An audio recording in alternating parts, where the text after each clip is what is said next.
Bom, pessoal, vamos começar então aqui com a apresentação do nosso palestrante da mesa sobre divulgação científica, Dr. Fernando Lima. Possui graduação em Biologia pela Universidade do Estado de Minas Gerais, especialização em manejo de espécies ameaçadas pela Kent University, no Reino Unido, mestrado em Zoologia de Vertebrados pela PUC Minas e doutorado em Ecologia e Biodiversidade pela Unesp de Rio Claro. Ele atua desde 2003 em pesquisa e manejo de felinos e outros predadores em paisagens fragmentadas e tem expertise em ecologia de paisagens, sistemas de informações geográficas e data science. É associado ao Laboratório de Ecologia Espacial e Conservação, o LEC, da Unesp Rio Claro, e atual coordenador executivo do Plano de Ação Nacional para a Conservação de Pequenos Felinos. Além de tudo isso, é criador e produtor dos podcasts de divulgação científica Desabrazando Árvores, Que Bicho é Esse? E O Que Bicho é Esse, Crianças? Aí, doutor Fernando, pode seguir com a sua apresentação. Obrigado, doutor Marcelo. Bom, pessoal, minha tela está aparecendo aí certinho? Ok. O que está aparecendo? Raul Seixas. Mas é a tela de slides, né? Com a tela inteira, biriri. Sim, certinho. Tá, beleza. Então vamos lá. Bom, pessoal, eu agradeço a todas e todas que estão aqui presentes, né? Eu me lembro neste momento uma das primeiras, mas sem dúvida alguma, uma das mais memoráveis defesas de doutorado que eu já assisti na minha vida, aonde um dos membros da banca, ele falou, né, muito francamente sobre a relação de amizade com a pessoa da defesa, como que eles se conheceram e da relação que eles tinham de muitos anos, e por fim, ele disse, e eu espero que nós continuemos amigos depois dessa defesa. E ele disse, vou começar pela capa. E o que veio depois foi algo bastante impressionante, assim, para quem não tem o costume de assistir uma defesa. Eu acho que eu nunca vi outra defesa com alguém tão agressivo na banca. Eu não vou ser agressivo, mas eu espero que a gente continue amigos e amigas depois dessa apresentação, porque eu quero fazer uma grande reflexão. E eu gostaria que todos pensassem o seguinte, partissem do pressuposto de, e se eu for o maluco? Para quem não conhece essa pessoa da foto, né, para quem não conhece essa pessoa da capa, ele se chama Raul Seixas e foi uma figura bastante influente aí na década de 70, até na década de 80, né, quando ele veio a falecer. E ele saiu aí pelo Brasil, se tornou muito famoso e era uma pessoa muito, mas muito louca mesmo, né? E nessa época, no início de carreira, ele também andava com ele um cara chamado Paulo Coelho, que mais tarde veio a se tornar um famoso escritor aí de reconhecimento internacional, que também é uma pessoa muito, muito louca mesmo, né?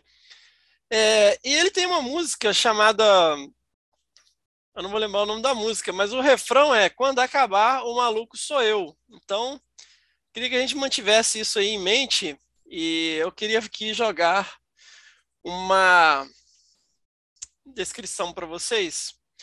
Algum de vocês consegue associar ficar com a mão cheia de grafite ou de tinta depois de escrever por muito tempo?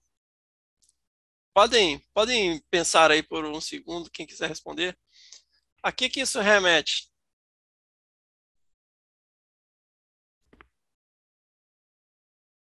Nenhuma ideia? Estatisticamente, alguém deveria saber, né? Porque esta é uma realidade, ficar com a base da mão completamente suja de tinta e de grafite é uma coisa que toda pessoa canhota conhece. Por quê? Porque a gente, à medida que vai escrevendo, vai esfregando a mão na tinta ou vai esfregando a mão no grafite, né?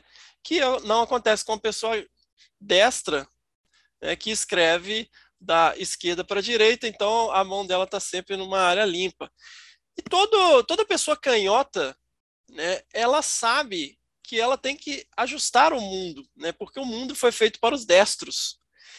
E isso tem implicações cognitivas também. E eu acho, né, sem nenhum embasamento científico, que isso influencia a minha forma de ver o mundo, né? E eu costumo sempre pensar ao contrário. Digo, e se eu for um maluco? Então, nessa discussão sobre divulgação científica, eu gostaria de fazer uma viagem para dentro.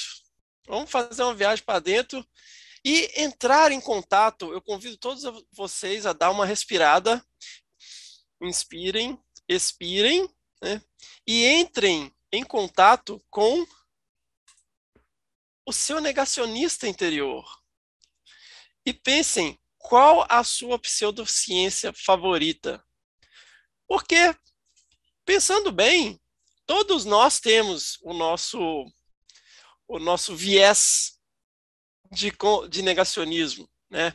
Hoje a gente vê o que parece um duelo, né, entre ciência e fake news, entre ciência e versões alternativas de realidade, entre ciência e negacionismo.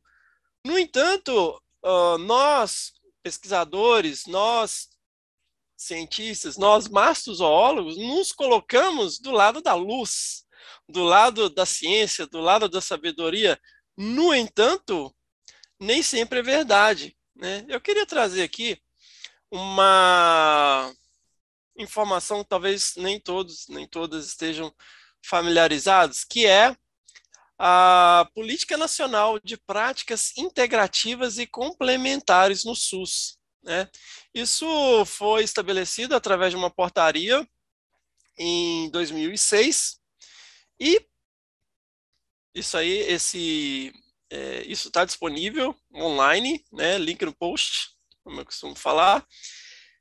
Começou com 5 práticas em 2006: acupuntura, homeopatia, fitoterapia, antroposofia e termalismo, todas reconhecidamente pseudociência. Tá? Estatisticamente, muitas das pessoas que estão me ouvindo, com certeza, acham interessante algumas dessas terapias alternativas, né? A gente sempre ouve, eu não acredito em homeopatia, mas foi a única coisa que resolveu minha rinite, né? Em 2017, nós tivemos a adição de mais 14 práticas integrativas e complementares para a população, incluindo Reiki, que é basicamente cura pela imposição das mãos, né, entre outras coisas bastante questionáveis do ponto de vista da medicina. E em 2018 foram incluídas mais 10, incluindo uma que tem sido bastante discutida aí, que é a constelação familiar, né? Bastante polêmico, como se as outras não fossem polêmicas o bastante, incluindo terapia de florais. É bastante interessante notar que a própria página da Wikipédia faz jus, né, colocando essa prática, né, essa política nacional dentro de medicina alternativa e pseudomedicina, dentro dos tópicos charlatanismo, história da medicina, pseudociência, pseudomedicina, anticiência, ceticismo e ceticismo científico, né? Isso é uma política pública. É uma política pública estabelecida pelo governo federal e amplamente aceito, inclusive, dentro da nossa comunidade. Por quê? Nós olhamos com bons olhos várias pseudociências. No entanto, nós batemos agressivamente em outras, e vamos chegar lá logo, logo. De fato, nós temos, inclusive, um programa de pós-graduação que começou ano passado e vai até ano que vem, né, a primeira turma desse programa, que é a especialização em práticas integrativas com enfoque vibracional. É uma pós-graduação para pessoas da área de medicina e saúde atuarem dentro desses programas implementados nacionalmente. Tudo isso que eu estou mostrando aqui está disponível online dentro do site do Ministério da Saúde. tá? Inclusive, tem várias apresentações mostrando como é bacana, tem associações, né? Entre outras coisas. E eu queria aqui apresentar, como se precisasse de apresentação, qualquer pessoa que tem interesse mínimo em divulgação científica, em ceticismo, né, no movimento cético brasileiro, sem dúvida alguma, já ouviu falar da maravilhosa Natália Pastemac e do maravilhoso Carlos Orsi, né, que talvez ele não seja tão conhecido nas redes sociais, mas é um monstro do movimento cético, né?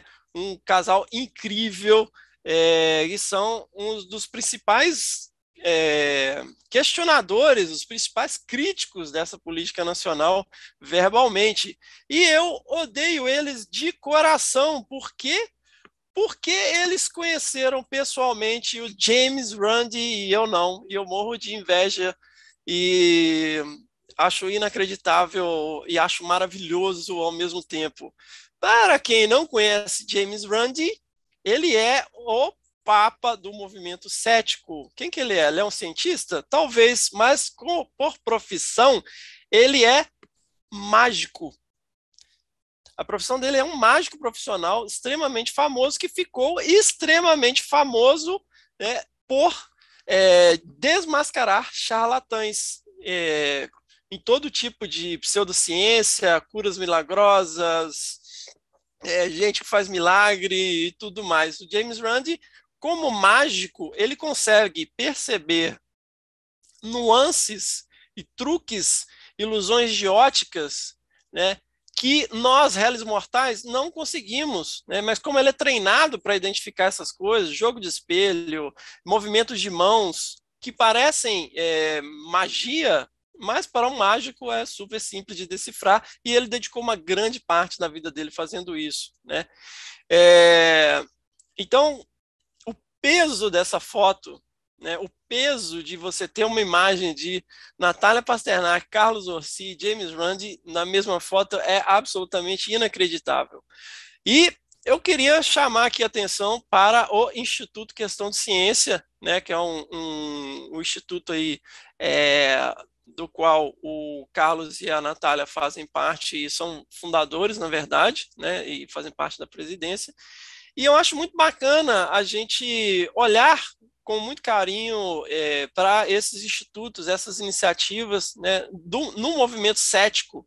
É diferente, tá, gente? Divulgação científica e movimento cético. O movimento cético ele tem características que tem tudo a ver com divulgação científica, mas eles têm linhas muito bem definidas e mais abrangentes na ciência, que às vezes a gente direciona a divulgação científica para certas áreas, né? E é muito importante a gente apoiar esses institutos, porque institutos têm viés, indivíduos têm muito mais viés, né? Então é muito perigoso o culto à pessoa. Muitas vezes a gente idolatra algumas pessoas, mas é importante que a gente diversifique o nosso leque de opções, né? Vamos colocar dessa maneira, tá? E aí eu queria apresentar um conceito, né, só para um nivelamento aqui,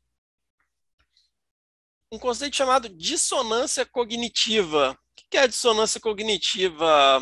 By the book, é a necessidade do indivíduo de procurar coerência entre suas cognições, conhecimentos, opiniões e crenças.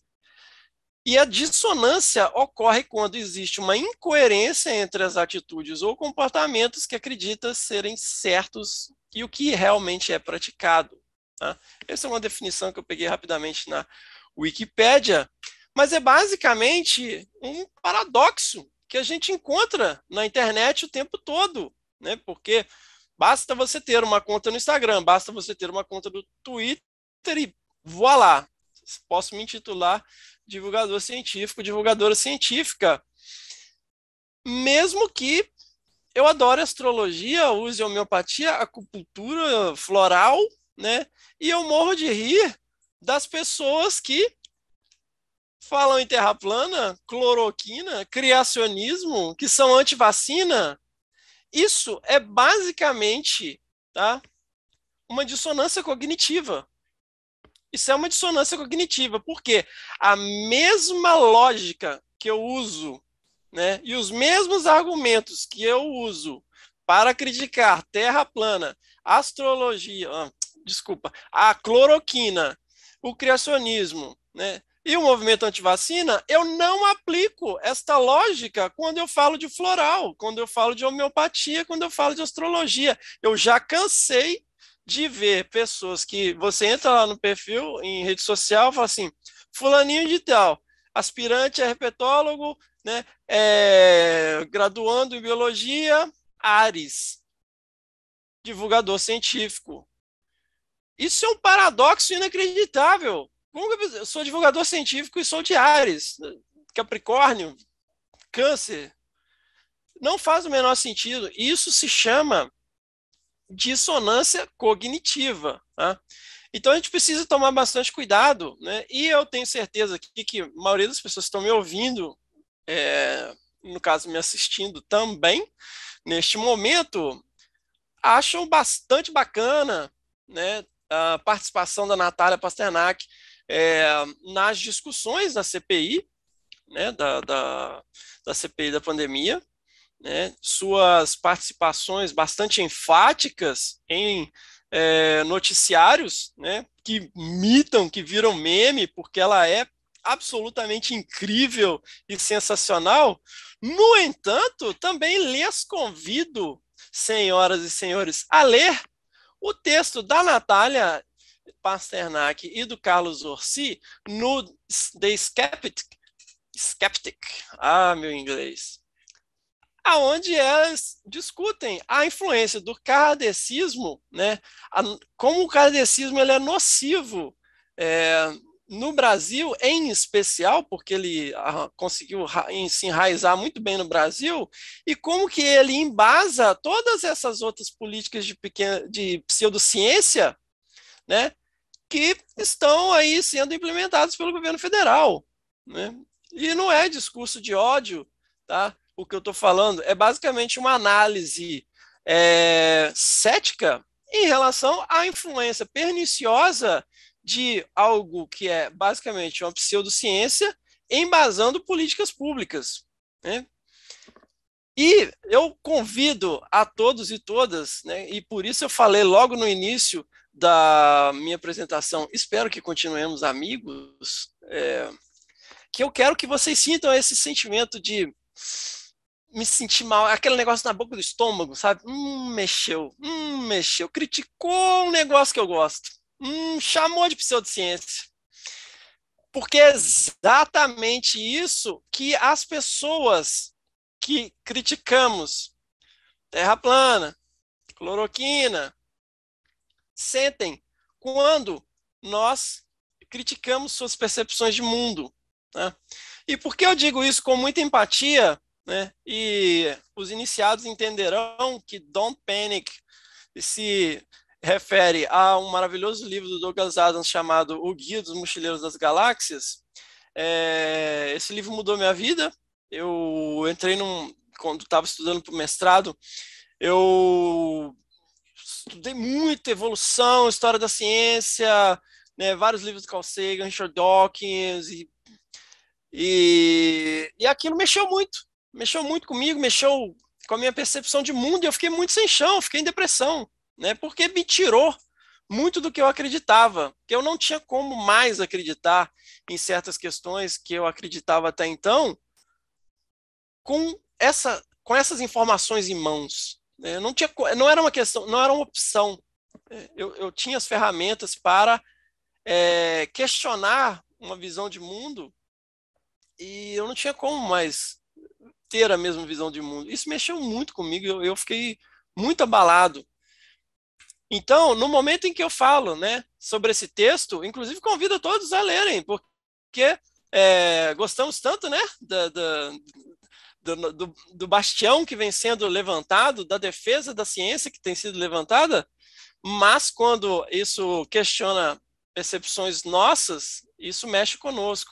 Então, desse ponto de vista de empatia, eu convido a todos que têm interesse em trabalhar com divulgação científica, né, porque sim, é um trabalho, que tenham este cuidado com as pessoas que estão questionando, porque muitas vezes nós estamos abalando a visão de mundo das pessoas, porque para você é ridículo, né, Como você pode acreditar nessa babaquice? Ciência mostra que isso aí é pseudociência, que isso aí é falso, né? No entanto, é muito fácil se sentir ofendido quando isso é feito com você, e com as suas pseudociências, e com o seu negacionismo, né?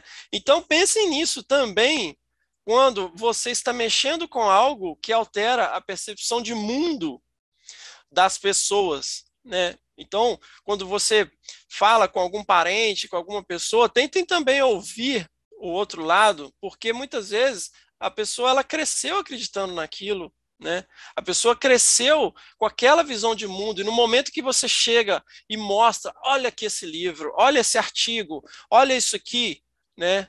Tudo que você acredita está errado. Isso mexe muito com a nossa percepção de mundo.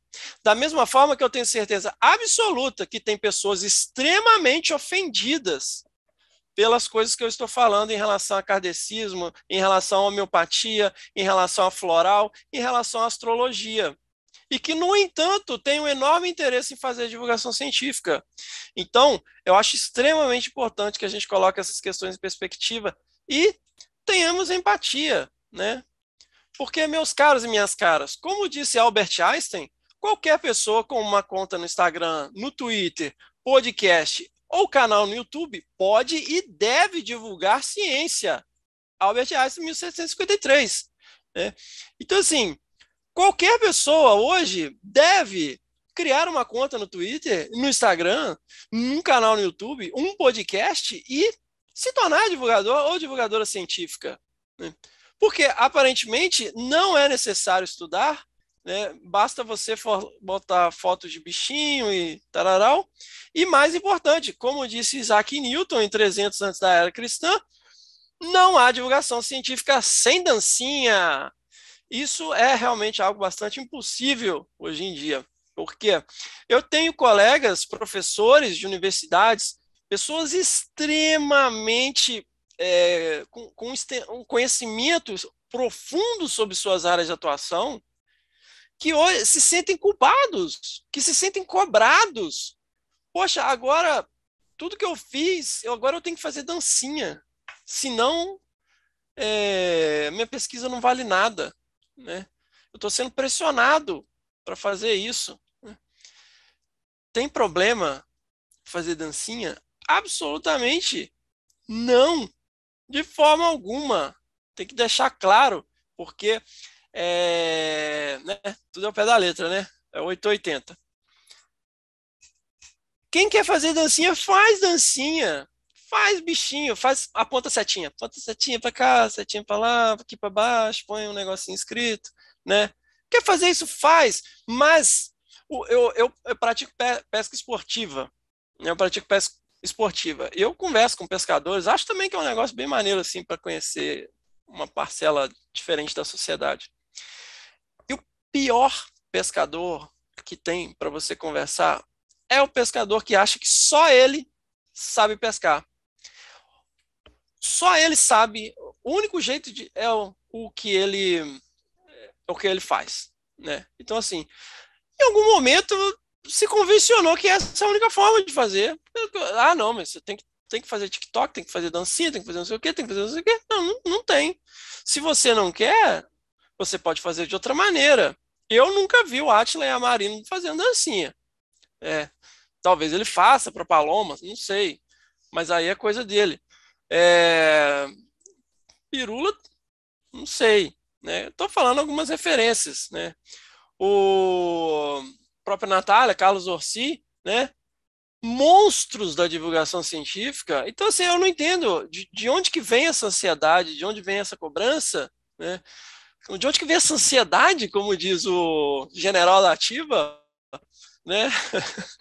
E eu recomendo, galera, quem quer se envolver com divulgação científica, leiam o texto A Síndrome do Sobrinho na Divulgação Científica, texto do Carlos Orsi, de fevereiro de 2020. Tá?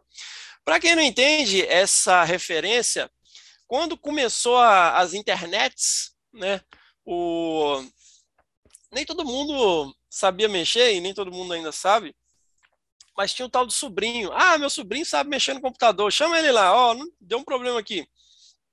Chama meu sobrinho, né? E preciso fazer um site para a empresa. Tem que contratar alguém, mas é muito caro, né? Ah, mas você não tem aquele sobrinho lá que mexe com essas coisas? Entendeu? Então, o que está acontecendo? Há uma síndrome aonde professores com um super background, com anos de didática, dando aula que sabem explicar como ninguém, terceirizando, né, para pessoas que não têm a menor experiência, não sabem o que estão falando, mas sabem fazer dancinha. É um paradoxo. Então, assim, eu não estou criticando o fato de fazer dancinha. Só que existe. Ninguém começa a construir casa pelo telhado. A gente começa a construir casa pela base. É necessário que haja uma base para se fazer divulgação. Você não consegue divulgar o que você não conhece. Então, acaba se tornando, aqui citando o meu querido Marcelo Maggioli, um grande oceano com 1 metro de profundidade. Né? Outro dia eu estava no Twitter e eu vi uma postagem, como é que chama? Thread, fio, sobre um tema que eu queria discutir no meu podcast. Né? E eu falei, putz, olha só, discutindo aqui a coisa do meu podcast. Aí eu fui olhar, não é possível, é só isso? Caralho, o cara pegou 2 linhas da Wikipédia e colocou aqui um puta tema interessante de uma rasura, de uma superficialidade e cheio de joinha. Eu falei, cara, não é possível, né? Então, a gente precisa de pensar de uma maneira diferente e pautar coisas diferentes, porque existe um viés de confirmação enorme, né? Quem abre uma conta no Instagram eu vou ser o novo Hugo Fernandes, vou fazer tudo que o Hugo Fernandes faz. Abre uma conta no Twitter e eu vou ser o que sei lá quem faz, né? Vou fazer um canal no YouTube, vou fazer um podcast. Então, assim, não basta emular um comunicador científico, não basta emular ciência, você tem que saber ciência. E a ciência não é algo que é de alguns poucos donos da verdade, porque aí fica parecendo aquela questão da falácia da autoridade, né? Que só pode falar certas pessoas. Não, mas, cara, é impossível você ficar mais velho que os seus pais. É biologicamente impossível. Você nunca vai ter mais experiência que seus pais. Por quê? Porque eles são mais velhos, porque eles viram mais coisas no mundo, e não importa se você gosta ou não deles, né? Da mesma forma, existem certas vivências e certas conexões que a gente faz depois de muito estudo. Então é importante isso, e é importante sair da caixinha. Cadê as discussões sobre energia nuclear? Cadê as discussões sérias sobre energia nuclear? Nós temos 448 reatores nucleares no mundo em funcionamento, mais 55 em construção. Né? Quando você fala em energia nuclear, Chernobyl. Nossa, vai acontecer outra Chernobyl. Fukushima. Bombas atômicas. Né? Gente, energia nuclear é uma saída extremamente séria para o que a gente está passando. Né? Nós temos 448 reatores nucleares, em 2020 tinha, né? Em funcionamento. Vai muito além de Chernobyl, vai muito além de Fukushima. Onde estão as discussões sérias sobre isso? Né? 70% da energia elétrica da França vem do quê? De energia nuclear. 70% da energia elétrica da França é produzida através de energia nuclear, reator nuclear. Ela está entre as melhores e potenciais energias para a gente no futuro, mas não é discutido abertamente. Eu tenho absolutamente certeza que toda e qualquer pessoa que está me escutando tem uma opinião sobre energia nuclear. E 90%, 99% vai ser negativa. Por quê? Chernobyl, Fukushima, bomba atômica. O problema, os investimentos em energia nuclear é pouco, por quê? Porque está relacionado à produção de armas. Né? Então, os governos, eles controlam muito, por conta disso, principalmente o governo americano, controla muito a questão de energia nuclear, por conta do potencial de se desenvolver a tecnologia armamentista. Não é uma preocupação com segurança. A discussão não é uma preocupação com segurança das pessoas, com vazamento nuclear, com lixo nuclear. A discussão não é essa. A discussão é: o Irã vai construir bombas se eles tiverem reatores nucleares? E eles têm. Então, assim, cadê as discussões sérias? Ninguém que eu conversei até hoje realmente parou para estudar energia nuclear e falou assim: bom, a minha opinião sobre energia nuclear é pautada nisso, nisso, naquilo. Mas todo mundo tem uma opinião. Nossa, não, vamos investir em energia eólica, vamos investir em energia solar. Não são as únicas soluções. E eu gosto muito de uma frase que, para mim, em 3 anos de podcast, foi algo que valeu a pena os 3 anos. Pode ser resumido nisso. Uma frase dita pela maravilhosa pesquisadora Giselda Durigan: tem muita cloroquina na conservação. E tem muita cloroquina na conservação. E todo mundo sabe disso. Todos nós sabemos. Tem muita cloroquina na conservação. E nós precisamos ter menos cloroquina e mais vacina na conservação. Ficou bonito, hein? Encaminhando, pessoal, eu queria aqui citar grandes inspirações minhas, inclusive enfatizar a importância que tem esta pessoa aqui embaixo, chamada Alexandre Ottoni. Não sei se dá para ver o mouse onde está, mas se vocês prestarem atenção, Alexandre Ottoni embaixo, à direita, e à esquerda está Dave Pazos, né, de um podcast chamado Nerdcast, né? Alexandre Ottoni, também conhecido como Jovem Nerd. Ele é uma das pessoas que indiretamente foi um dos maiores influenciadores da divulgação científica no país. Como? Alexandre Ottoni, ele é um grande entusiasta de ciência, ele é um grande leitor de Carl Sagan, e em alguma Campus Party ou CCXP, o biólogo e pesquisador Átila Yamarino abordou eles e perguntou por que eles não faziam um quadro sobre ciência no Nerdcast.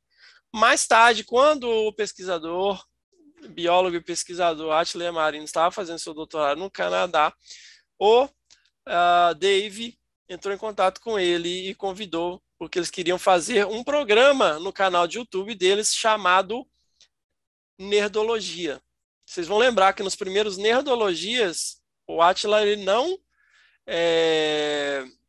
não aparecia, era só o áudio dele, que ele estava fazendo doutorado no Canadá. Eu não vou lembrar se eu estiver falando alguma coisa errada aqui, mas o grosso é isso, né?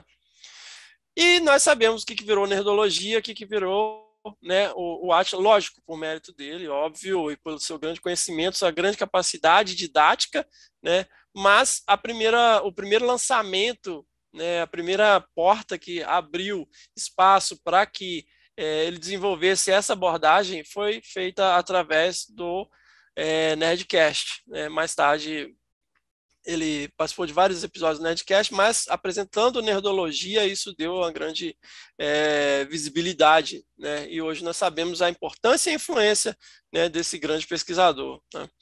Em cima nós temos, né, SGU, ou The Skeptic's Guide to the Universe, que o Steven Novella é uma das principais referências mundiais do movimento cético, né? Nos Estados Unidos ele é, sem dúvida nenhuma, uma das grandes lideranças, e este programa é absolutamente incrível e sensacional, é uma das minhas maiores inspirações, muito inspirado por eles, Nerdcast e SGU. Eu bolei uma proposta de podcast que veio a se tornar um podcast chamado Desabraçando Árvores, e que veio a se desdobrar em 3 podcasts: o Desabraçando Árvores, O Que Bicho é Esse e O Que Bicho é Esse Crianças. E a nossa missão é comunicar ciência e conservação com humor e contação de histórias, apresentando a dimensão humana da pesquisa, onde eu, a Miriam Perilli, apresento O Que Bicho é Esse. E eu volto a trazer aqui uma coisa que eu falei lá em Águas de Lindóia. Nós somos mastozoólogos. E aqui, só para citar alguns mastozoólogos que passaram pelo podcast, contando suas jornadas, não são necessariamente divulgadores científicos, mas são pessoas interessantíssimas, que têm jornadas incríveis, né? E pelo fato de trabalhar com mamíferos, gente, a gente tem anos-luz de vantagem em relação a outros grupos taxonômicos que têm que ser extremamente criativos para chamar a atenção para seus grupos, né?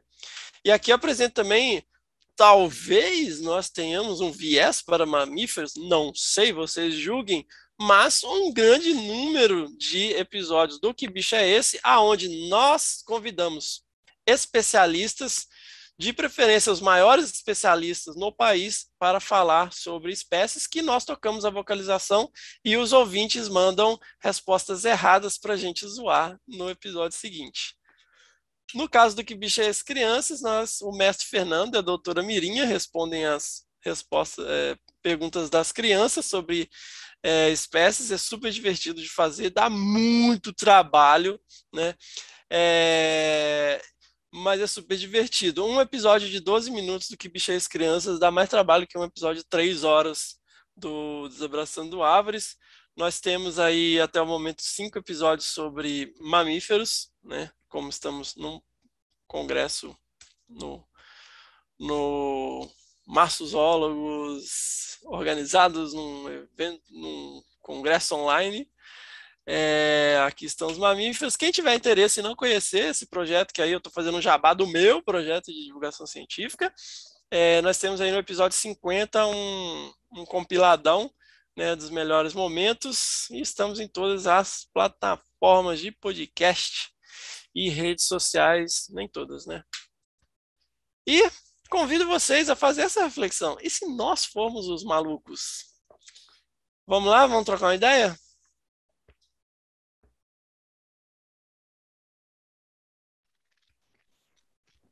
Beleza, Fernando. Obrigado aí pela sua apresentação. E, pessoal, se vocês tiverem perguntas, podem mandar aí no Q&A. A gente já vai passar ao Fernando. Se você quiser compartilhar a sua tela, podemos ver você grande aí, em tela cheia. O que é para eu descompartilhar? Tá aqui. Ou parar de compartilhar, né?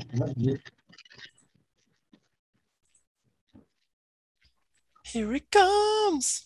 Ó, vamos lá. Tem pergunta? 2 perguntas aqui para você. Primeira, da Cristina Adematori. Parabéns pela apresentação e reflexões. Sou completamente cética. No entanto, não me parece que a ciência por si só tenha conseguido resolver a crise ambiental e humanitária da contemporaneidade. Concordas com a hegemonia da ciência do discurso científico em relação a outras cosmovisões?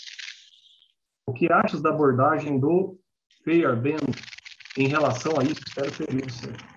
Entre parênteses e entre aspas, contra o método? Pô, tem uma chieira aí, mas olha, tá estragando o áudio aí. Depois você vai ter que me mandar o áudio disso aí de novo. Meu, esse paradoxo, né? Primeiro que eu não diria que existe uma hegemonia, né, da ciência, mas ele é muito análogo ao que nós temos com a democracia, né?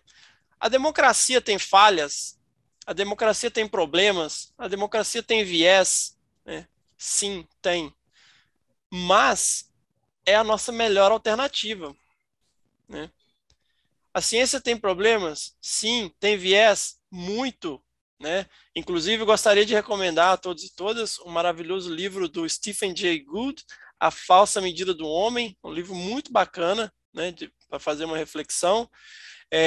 No entanto, quais são as alternativas, né? Eu não acho que exista uma hegemonia da ciência, principalmente na tomada de decisão em políticas públicas, o que é perverso, porque ela não precisa ter hegemonia, mas ela precisa ter um lugar de fala mais elevado. Porque não existe essa coisa, nós temos que ter um balanço e dar voz iguais para todos. Não, eu não tenho que ouvir um alquimista e um químico com o mesmo, no mesmo patamar, né? Porque não está no mesmo patamar, né? não tem esse negócio de dar tempo igual. Então, assim, existem decisões que são técnicas, e elas devem ser técnicas, né? Então, é muito complicado quando você tem pessoas que estão preocupadas com o número de joinha, número de seguidores, pô, tem que atender essa pessoa aqui que está demandando isso, porque ela tem X mil seguidores, X milhões de seguidores, e porque senão ela vai me queimar aqui e eu não vou ganhar voto, enquanto tem esse outro pessoal aqui que está me apresentando uma questão técnica, mas, no entanto, se eu não atender eles, só vai ser eles reclamando. Então, assim, eu não acho que é hegemonia, eu não acho que outras cosmovisões são alternativas até o momento, né? Mas a gente vive numa sociedade bastante aberta à discussão. Eu acho que está até aberta demais. Não sei se respondi, foi mais uma reflexão, né? É engraçado porque as perguntas estão igual as perguntas de congresso, né? A galera pega o microfone, faz um discurso e depois faz a pergunta, né? Igualzinho no congresso presencial. Bom, tem uma segunda pergunta aqui do Fabiano Melo. Caro Fernando Lima, sua palestra foi sensacional. Me diz uma coisa, as gerações se sobrepõem e as novidades de divulgação científica são frutos, em parte, das firulas oriundas das redes sociais. Mesclar isso, tendo a base consolidada com você, como você bem mencionou, é a parte do processo. São tendências e acho que o alcance da divulgação depende disso. Muitas vezes o alcance é muito maior do que a gente pode imaginar, com uma boa dose de aplicação das técnicas das mídias. Efetivamente, o que você acha disso? Eu acho que tudo que eu falei na apresentação está muito relacionado com isso, né? Eu não acho que há hoje formas de. E nem necessidade, eu não estou falando que a gente tem que voltar atrás e ser mais sérios e tal. Eu acho que nós precisamos encontrar um equilíbrio entre o que é chamativo e superficial e o que é talvez não tão empolgante, mas é, com conteúdo robusto e embasado em ciência. Então, eu acho assim que as pessoas que despontam, elas são as pessoas que estão fazendo isso, né? Ou seja, quando você vê divulgadores científicos aparecendo na CNN, divulgadores científicos aparecendo, né, no G1, tendo colunas em grandes jornais, né? São pessoas que têm essa capacidade de comunicação com um grande referencial teórico, né? Ou, quando não, pessoas que têm essa capacidade de comunicação, mas se cercaram de pessoas que lhes orientam em relação às informações que são necessárias, porque ninguém é especialista em tudo, né? Então, eu acho que é um bem bolado, porque fica parecendo, quando eu falo que, não, pô, o cara está criticando quem faz dancinha. Não, eu não estou criticando quem faz dancinha. Eu só acho que, assim, não basta você criar uma conta no Twitter, uma conta no Instagram e qualquer coisa que seja, um podcast, um canal no YouTube, e se auto-intitular divulgador, divulgadora, né? Que é o que está acontecendo, né? Não estou diminuindo, mas é aquele negócio. Você está na graduação, é, por mais que você estude, existem outras nuances que você precisa enfocar nesse momento e desenvolver que não vão te dar joinha, mas lá na frente vai fazer toda a diferença. Né? Que são ferramentas que fazem parte da construção de um cientista. Não é só colocar foto de bichinho bonitinho e postar curiosidades, né? Vamos trazer discussão séria, vamos trazer dados, vamos trazer, né, criar grupos de discussão. E aí você sim elenca pessoas que têm uma boa capacidade de comunicação para apresentar as coisas. Mas o que está acontecendo é uma grande pulverização, né? Porque as pessoas, ao invés de fortalecerem divulgadores e divulgadoras e apoiarem materiais bacanas, estão pensando em como eu posso também ganhar muito joinha. E isso é muito louco. Bacana. Próxima pergunta da Cecília Queiruf. a respeito do podcast do Que Bicho é Esse? A maioria dos bichos são mamíferos porque vocês escolheram ou vocês têm interesses em aves e répteis também? A maioria é mamífero porque, mas assim, a gente não escolhe uma espécie, muitas vezes a gente já escolhe pensando em quem vai chamar. Porque às vezes você coloca a vocalização de uma espécie e não tem ninguém para falar, né? São poucas pessoas, porque a gente quer pessoas que realmente trabalhem com o bicho, que estão na linha de frente, que sabem o que eu estou falando, né? E aí a Cecília, né? A gente foi atrás da Cecília para falar do Caramba Ter Homens, né? Eu vou falando de outra pessoa, mas nem todo bicho tem gente que tem espécie. Quem que a gente chama para falar de Irara, né? Sei lá, falar de pepino do mar, né? Não é fácil falar de barata, sabe? Tem espécies que qualquer maçólogo que trabalha com predadores pode falar genericamente de Irara, mas assim, que é uma pessoa que fale com propriedade, igual, né, Alex Cine gravou um episódio para falar sobre a queixada, né? Um monte de coisa de história natural super bacana, não é fácil. Então, assim, a gente tem episódios de aves, por exemplo, quem trabalha com alguns grupos de aves fala genericamente sobre alguns grupos, igual você vai falar de rapinantes. Eu amo Sovi, né? E aí eu falei com a Miriam, a gente precisa de um episódio sobre Sovi, porque eu quero saber mais sobre Sovi. E você não acha, assim, uma pessoa que fala especificamente dessa espécie, né? Então tem muito a ver com isso também, Cecília, né? Igual, por exemplo, a gente acha pessoas para falar sobre algumas espécies de anfíbios genericamente, mas se eu quiser falar só sobre o sapinho que é lá da Serra do Bitipoca, você não acha pessoa que consegue falar, porque ninguém tem essa informação, na verdade. Boa. Pergunta da Laís Parolin. Em todo esse tempo investido em divulgação científica, o que você acha que mudou para você e para o seu público-alvo nesses anos? Tá. Antes disso, só falar com a Eleonore. Ela tá falando aqui sobre sapos. O problema não é vocalização. Vocalização do bicho é fácil. Difícil é achar quem fala do bicho, né? E não de um grupo, não é falar de sapo genericamente, falar sobre uma espécie, né? A gente acaba falando episódios sobre serpentes, né? Morcegos. Porque se for falar de uma espécie específica, reduz bastante, né? O que mudou para mim e para o meu público-alvo? Bom, para o meu público-alvo, não sei, assim, eu não sei. Eu gosto de pensar que a gente trouxe coisas legais para eles. Mas para a gente, eu acho assim que foi muito bacana colocar algumas coisas em perspectiva. A gente aprendeu muito sobre estratégias de comunicação, né? Obriga a gente a estudar também, né? Eu sempre gostei de ler, mas às vezes a gente é obrigado a ler coisas que não necessariamente está na lista principal de leituras, né?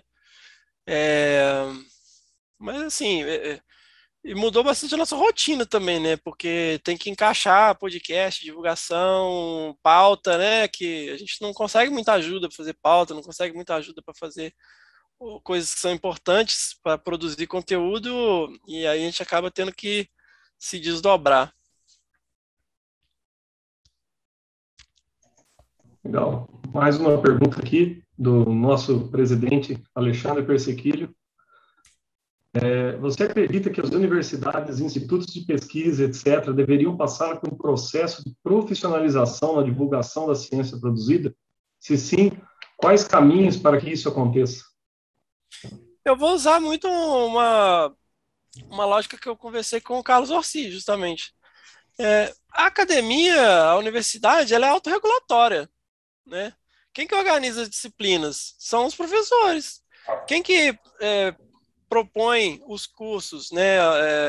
Novos cursos, novas disciplinas, novas abordagens? Os próprios professores. Então, assim, a forma que as universidades e os institutos de pesquisa têm de profissionalizar, o caminho é a própria comunidade se organizar para fazer isso acontecer, né? Porque você precisa de ter um grupo interessado em fazer isso e montar uma ementa e propor dentro da universidade. Eu acho super importante. Inclusive tem, né, a MEREC lá na UFMG, se eu não me engano, né, que é um curso bem bacana, focado na questão de divulgação científica, porque é importante. Então, assim, existem técnicas, existem formas de se fazer as coisas, né, que não é só aí eu volto a falar, não é só criar conta em rede social, gente, é uma coisa séria, né? Você está passando informação. Outro dia eu ouvi um podcast e a menina estava falando: ah, eu faço divulgação científica desde que eu era criança, porque quando eu voltava da escola eu gostava de explicar as coisas para os meus pais. A divulgação científica tá assim? Eu não sei, eu não chamaria isso de divulgação científica, né? Mas eu acho isso, o Pesequilo, eu acho que a universidade ela é autorregulatória, então se você tem um programa de pós-graduação e tem um ou dois professores que têm interesse em montar uma disciplina com carga horária, com crédito para o programa, basta, né, propor para um departamento, imagino que não deva ser tão difícil, porque é isso, os departamentos são autorregulatórios, né? Se há um grupo que tem interesse em fazer isso, vai ser feito. Então, externamente, não vai haver uma política pública e falar: ó, agora vocês têm que fazer isso, né? É óbvio que recurso é bom, né? Mas eu acho que para começar, iria nesse caminho. Legal. Eu tenho duas perguntas para você, com base na Olha sua aí. fala. Ai, ai. Com base, né, na crítica, na reflexão que você fez, qual seria uma abordagem para você atingir o público, pensando numa alteração de percepção de mundo? Como você faria para evitar um conflito, né, para não ser tão acalorada essa discussão? Ou se o conflito é uma etapa necessária nessa questão de alteração de percepção, de visão de mundo, de crenças ou de visões, né, que se contradizem? Cara, eu acho que a principal coisa é ouvir. Então, assim, a primeira coisa que você tem que perguntar é: por que que eu tenho que mudar a visão de mundo de alguém? Sabe? Eu acho isso muito importante. Assim, eu vejo muita gente comprando briga. Outro dia me marcaram no Twitter. Cansei de discutir à toa. Deixo com vocês. Falei: o que que você acha que eu vou fazer? Que eu vou entrar aqui e ficar batendo boca com um maluco? Tenho necessidade disso, sabe?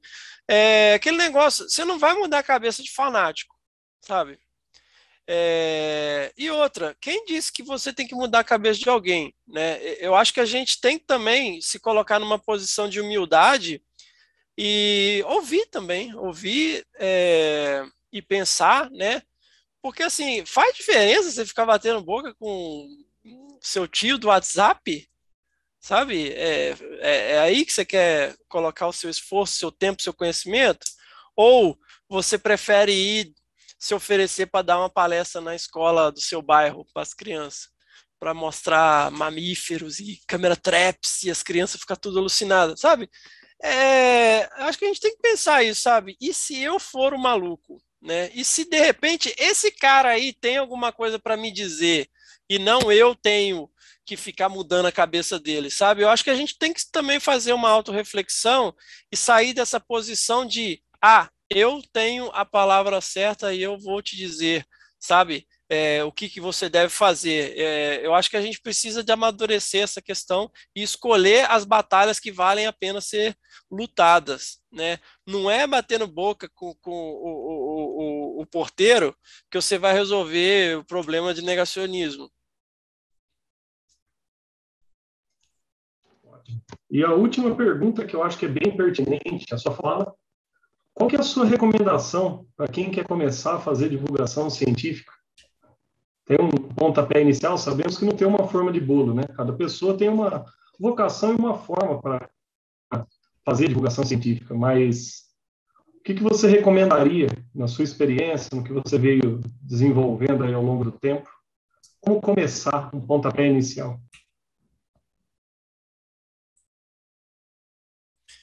Deu uma cortada, não sei se foi aqui ou foi aí, mas eu ouvi a pergunta, Você está me ouvindo bem?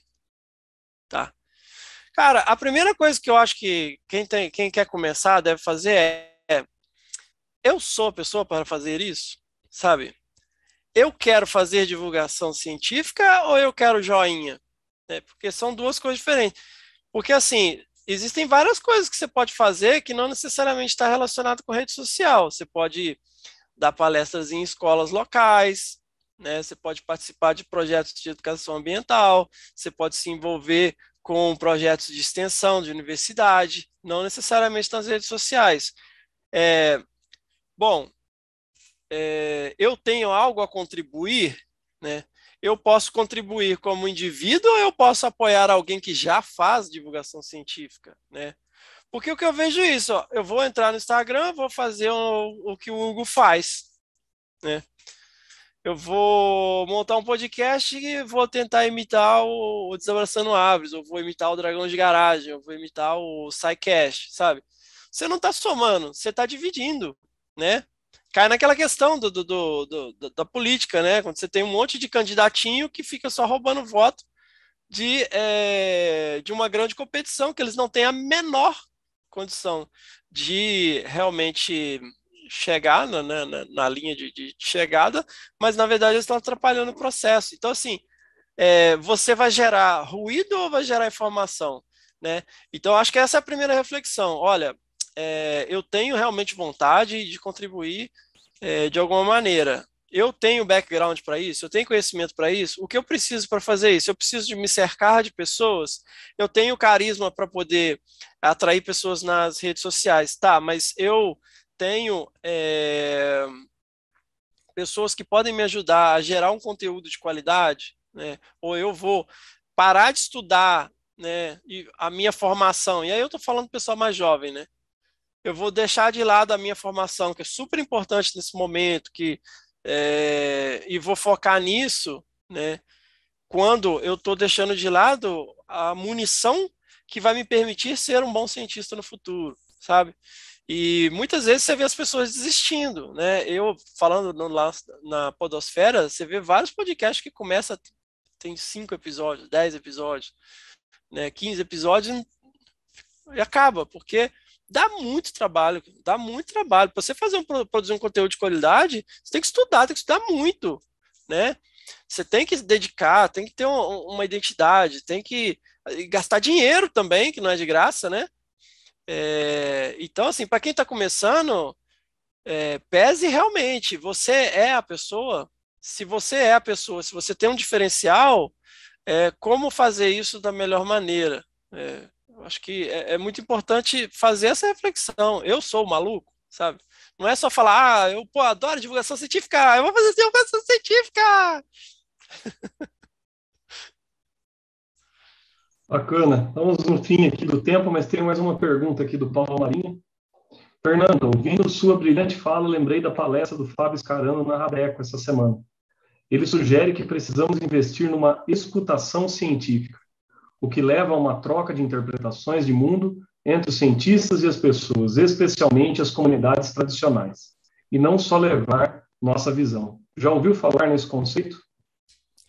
Cara, inclusive eu trabalho, né, no monitoramento participativo da biodiversidade, então isso é uma coisa muito notória, né, de envolver a comunidade, mas não só tratar eles como meros coletores de dados, mas também incluir eles em todo o processo, né, realmente se envolverem no processo de coleta de dados, não só fornecer informação e nunca mais vou falar daquilo.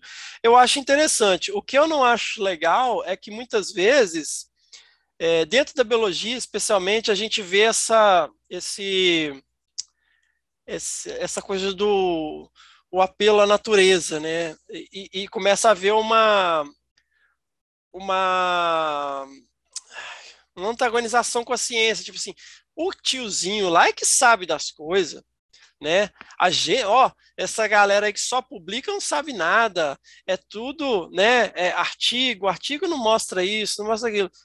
Há uma tendência, né, a levar isso e criar uma polarização que não existe, na verdade, né? Eu tenho um texto sobre isso que chama a falsa dicotomia entre campo e laboratório, que discute justamente isso, as pessoas que se encantam, né, no trabalho de campo, acabam se aproximando de comunidades locais e acabam antagonizando o universo acadêmico como se fossem coisas distintas e que se odeiam, né? Porque o cientista é arrogante que vem aqui, coleta as coisas, não leva em consideração mais ninguém, vai embora, não fala mais nada. E o tiozinho que é inocente, bacana e sensacional, que sabe tudo e não é levado em consideração na tomada de decisão. Eu acho que tem que ter um equilíbrio aí e acho muito importante essa questão da escuta, né?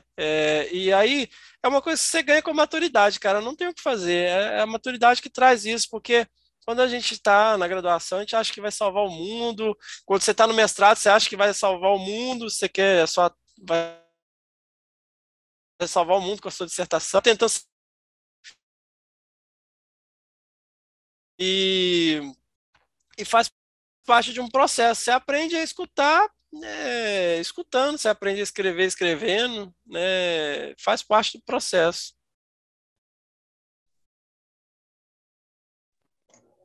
Legal, pessoal. Acho que deu o nosso tempo aqui. Agradecer a presença de todos, as questões que foram feitas. Temos agora, na sequência, o serviço com pesquisador. Para vocês, quem tiver interesse, dá uma olhadinha na nossa loja lá, da sbmz.org. Temos lá as camisetas, camiseta exclusiva do Mocó, que vai estar sendo vendida até dia 27. Uma força aí também nos episódios do Desabraçando, que também é apoiador aqui da Sociedade Brasileira de Mastozoologia. Agradecemos, Fernando, sua palestra e a todo o pessoal que veio aí prestigiar e fazer as perguntas. E continuamos amigos, né, galera? Vamos lá.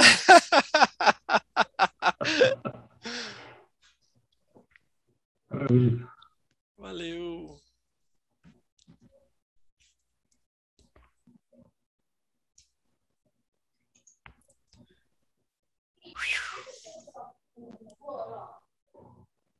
E aí, o que a gente faz agora? Eu fui instruído sobre essa parte.